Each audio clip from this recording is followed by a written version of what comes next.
sini saya akan menampilkan video ulasan mengenai Atlas Operasional Audit dengan dosen pengampu Bapak Andri Zainal SEMSI PhD AKCA dan Ibu Rini Herliani SEMSI AK. Perkenalkan, saya Tengku Miranda dari kelas Pendidikan Akuntansi A semester 5. Saya akan menjelaskan mengenai Atlas. Seperti yang kita tahu, Atlas atau Audit Tools and Link Archive System itu merupakan aplikasi yang dikembangkan oleh Pusat Pembinaan Profesi Keuangan dan EIP, yang merupakan sebuah perkakas audit yang berbasis Microsoft Excel yang dapat digunakan oleh auditor untuk melakukan proses pengauditan via TABK.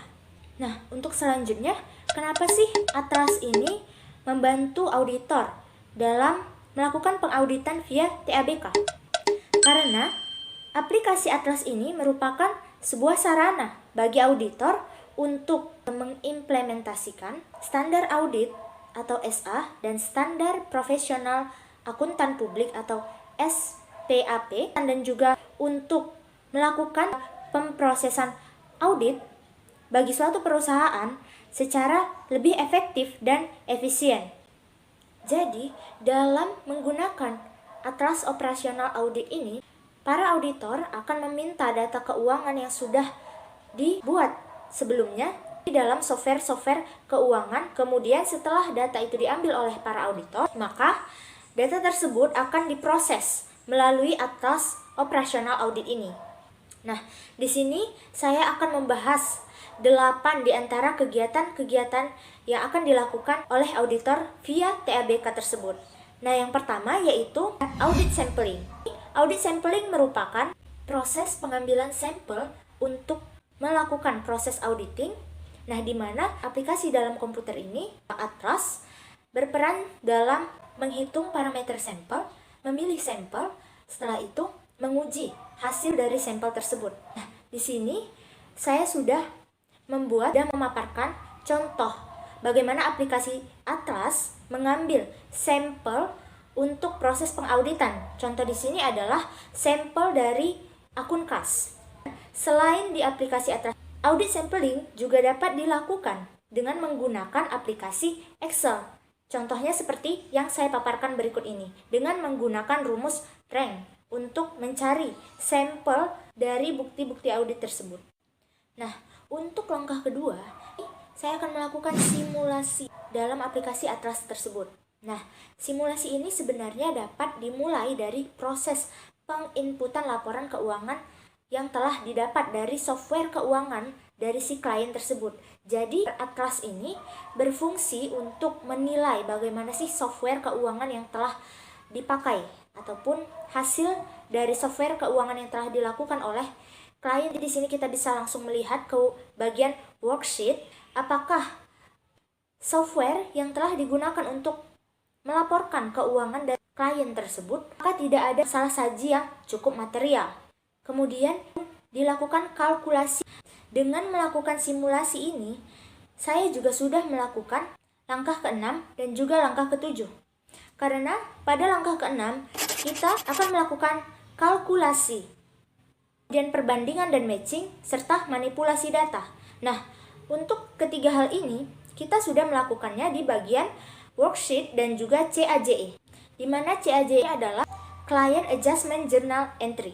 Nah, di situ kita sudah melakukan yang namanya perbandingan data atau matching antara laporan keuangan klien dengan laporan audit yang telah kita hasilkan di aplikasi Atlas ini. Dan juga kita sudah melakukan poin ke-7, kalkulasi telaah analisis. Bagaimana worksheet-nya, kemudian bagaimana CAJE-nya tadi kita harus analisis dan kita hitung kembali, kita kalkulasi kembali. Kemudian juga yang terakhir, bagaimana posisi laba rugi dari perusahaan klien tersebut.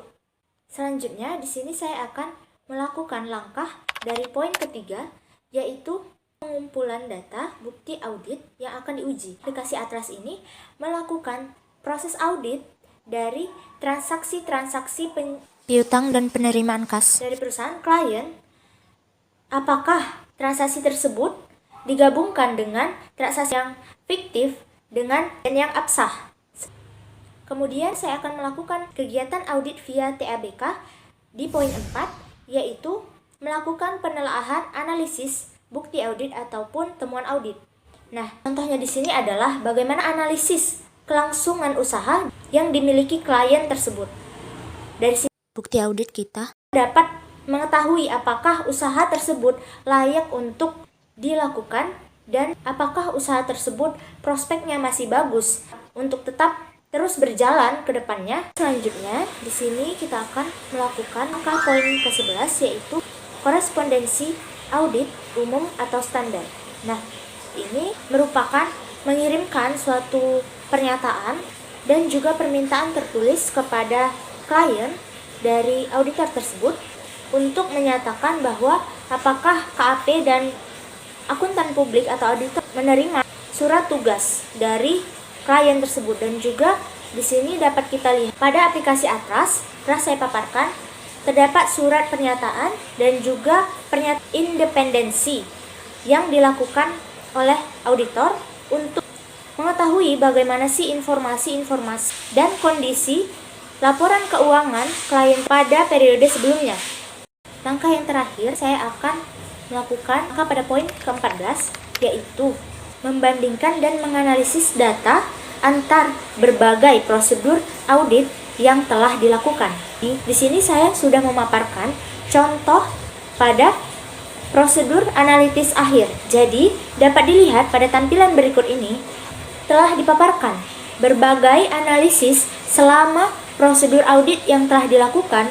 Dapat dilihat pada kolom judulnya, apakah terjadi selisih antara laporan keuangan yang telah diminta oleh auditor dari klien dengan yang telah diproses oleh Atras untuk mengetahui bagaimana hasil auditnya.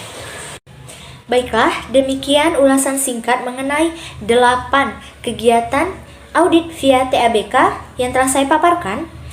Dan perlu kita ketahui bahwa Atlas merupakan software yang dapat membantu para auditor dalam melakukan proses auditing agar lebih efektif dan efisien lagi. Sekian, terima kasih atas perhatian dari Bapak Ibu dosen.